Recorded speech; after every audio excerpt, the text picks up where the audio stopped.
women with experience and leadership and courage. Opening doors for future generations of leaders. This is a movement. And when they turned on the TV, they saw someone that looked like them. Before Serena came along, there wasn't, not really an icon of the sport that looked like me. If you get the answer no, then you're asking the wrong person.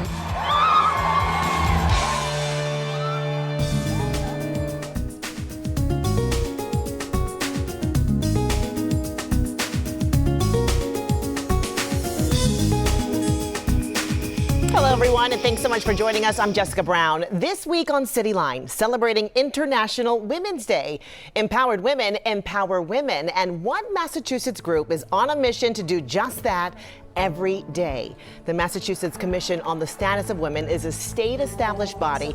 It offers policy recommendations with the goal of making women equal participants in economics, healthcare, civil rights, education, and business. And joining us now from the Commission, our Executive Director, Shaitia Spruill, and Chairwoman Meredith Tuitt. Thank you so much for joining us. Morning, thank you for having us. I'm Yes. glad to have you here. We can't wait to have more conversation because your commission, I know you work every day to advocate for women across the state. So what are you hearing and seeing right now? What are the issues top of mind that you're hearing from women today? Wow, okay. So across the Commonwealth, as you know, statewide, we hear so many different things in our hearings, our listening sessions. I'm going to do gradient. So middle school to high school, more of the mental health, more of the financial literacy, and feminine care, feminine hygiene access, and so on. College level now, we're getting a lot of things around campus issues, campus assault, domestic violence, peer dating issues, and stability. Again, where do we go? How do we get those correct mentors? And again, we go back to access for feminine needs. And then, of course, our mature community, our age community across the Commonwealth.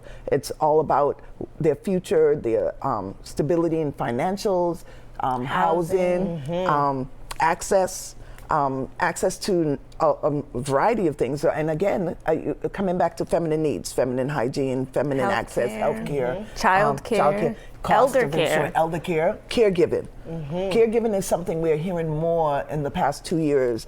You know, our elders caring for elders and our youth caring for elders. And since 2020, we hear that more. Yeah. When you're hearing those, you're continuously hearing these same kind of obstacles, these issues from different women, different age groups.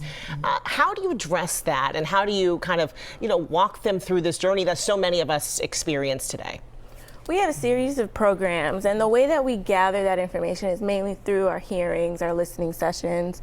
We also have a girl program where we try to equip the young ladies and help nurture their skills and advocacy and give them the tools that they can then go to the legislature, go to their representatives, or maybe even become a representative or a legislator themselves. And when we gather all that data, we produce summaries and reports that we turn back to the legislature, but also the organizations in the different communities that might be able to help us address these, whether it's through access to programming or help advocate for a piece of legislation. We try to really be collaborative and creative about how we might be able to put some solutions on the table and get those needs addressed. Absolutely. You mentioned, our legislators, our governing body, right? We have a female governor, we have a female lieutenant governor, attorney general, mayor. We just saw her in the clip there.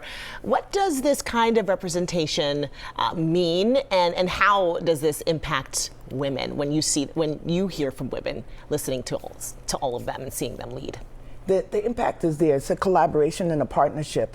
We're rare where we have the 4 appointing bodies that appoint to us, the 19 commissioners, but our relationship with the Women's Legislative Caucus and with our, believe it or not, this year we've been stepping up the AG, the auditor, lieutenant governor and governor's staff, and also we also been doing a little bit more with Elizabeth Warren's office here and there, and Congressman Presley's office also. So when we talk to the women and the young women of the Commonwealth and what their needs are, we are not constituent based. We don't do servicing, but we know how to connect them with the appropriate authority that can assist them with what they need. And also bringing those women into the room. Commonwealth Heroine that we do every year, we make sure we invite our female legislators and women of power to come into the room to speak to the women, so the women can see that,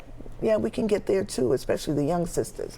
I think that's the biggest impact that I've been able to be a part of, is for the young women to see what's possible. And you can see yourself in whatever avenue it might be. That's why Jelly is huge.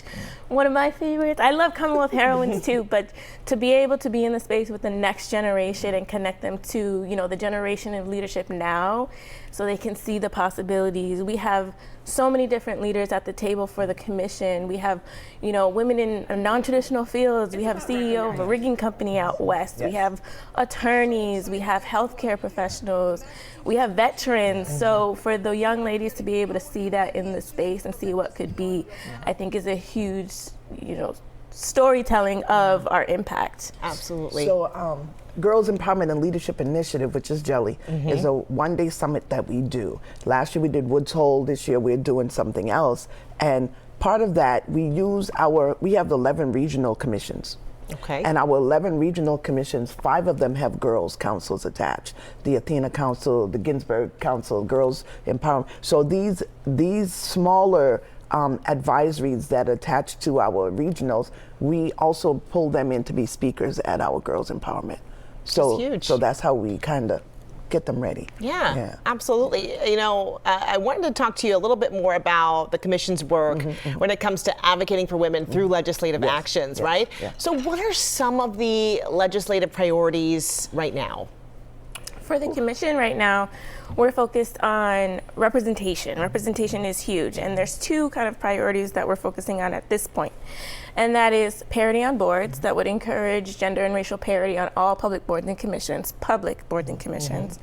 And then there's some legislation related to keeping the infrastructure around open meeting law. Because we saw once the pandemic happened, we all had to go virtual. There was an increase in women participating and also more interest being able. So you don't have to leave your home to go to a town meeting or sit in a commission meeting. You can watch and be a part of the conversation and understand what's going on, you know, from your home while you might have your little one or you're cooking dinner for your family. So those are very high on our priority levels. And then we have a couple of other priorities around capital investment. And that bill would increase investment in women entrepreneurships. And there's also a piece around sexual harassment protections for women entrepreneurs. And then we have our own legislation, an act relative to the Massachusetts Commission on the Status of Women, which would do a little bit of a technical amendment, which would allow for us to report out later in the year. Currently, our legislation requires us to report by June 2nd every year, and we lose a month of our fiscal year of reporting. And there's so much that happens between, you know, May and June that we want to be able to tell that story. And we also want to be able to have the most recent recommendations available. And then also allowing for our trust fund to get a little bit of interest. So those are our 4 priorities, but they run the gamut of, you know, everything is a women's issue and everything is important. Just, you know, right now we're focused on these 4, but again, our regionals also have their own priority list as well, because each region is a little bit different. So they advocate for their own set alongside the state commission priorities. And we serve on various coalitions, about 15 or 20 of them that we advocacy coalitions around legislation. Excellent work you guys are doing. We really appreciate you sharing with us what priorities are right now and what you guys are doing for women across the board in the state. We appreciate you both for being here. Shaitia Spruill and Meredith Tuitt, thank you so much. Thank you for having us. Thank you. Thank you. Ahead on Cityline, a mix of history and humor. How Stuffs the Musical is highlighting the women who tirelessly fought for the right to vote.